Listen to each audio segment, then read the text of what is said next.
Kapagpalang araw sa lahat for today's video. Bali yun mga guys, 2-part to na video ko. Ngayon papakita ko yung before and after. Ito po, meron dito gagawin na street bike concept na Raider Gen 1 po siya. After siguro weeks, i-restore na po to. Ngayon papakita ko muna sa inyo yung before para sa after weeks po, makikita nyo naman po yung after nya. Tara, samahan nyo ako mga guys. Pero pag hindi pa kayo nakasubscribe sa akin, please hit the notification bell para updated kayo sa aking mga videos.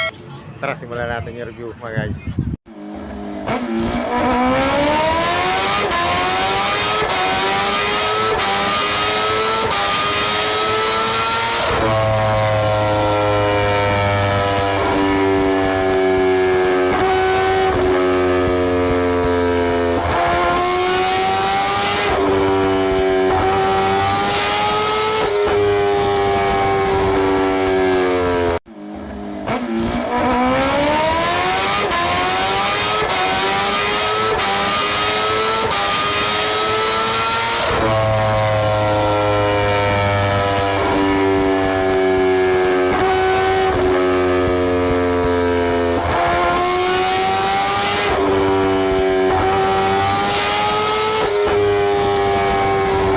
So yung mga guys, ano lang to, short video lang po to.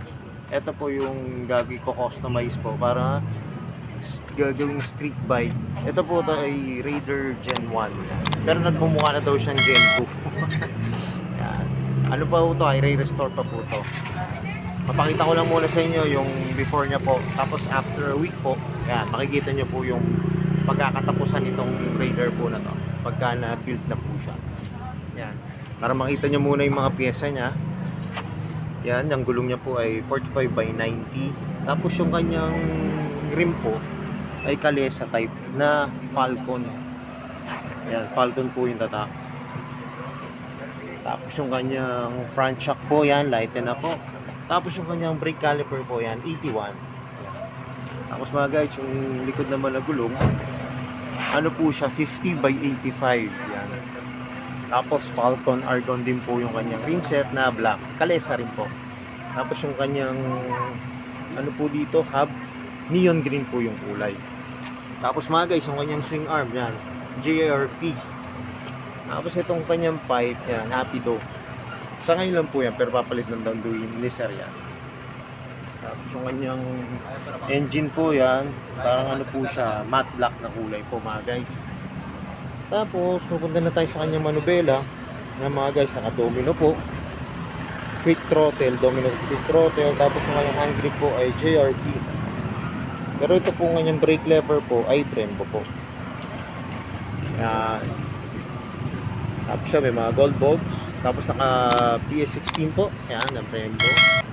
Tapos syempre yung mga gold bolts. Yan mga guys. Tapos yung kanyang upuan po ay JRP na flat seat. Yan. Tapos mga guys, yan, sa kabila pong side, yan, naka-shifter po siya. Tapos yung kanyang monoshock po ay kulay dilaw po. Yan. So yung mga guys, quick review lang po to.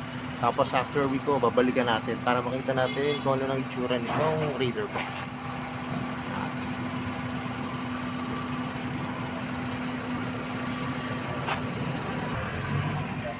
Tapos yung mga guys, makikita nyo yung kanyang gas tank po. Yan, JRP po to na uri. Kita nyo may emblem po na aluminum po to. So mga guys, abangan nyo po yung part 2 po nun. Kasi po yun, bale bibuild pa po yun. Parang before and after po yun. Pinakita ko lang sa inyo yung before. Tapos sa mga susunod na araw po, yan, makikita nyo na yung after. Pero pag hindi pa kayo nakasubscribe sa akin, please hit the notification bell para updated kayo sa aking mga videos. Salamat nga po pala kay Sir Rodrigo Imperial at na-video ko yung motor niya. Pabalik ako sa gaya na lagi ko sinasabi, ingat po palagi, ride safe always, and God bless po. Bye-bye!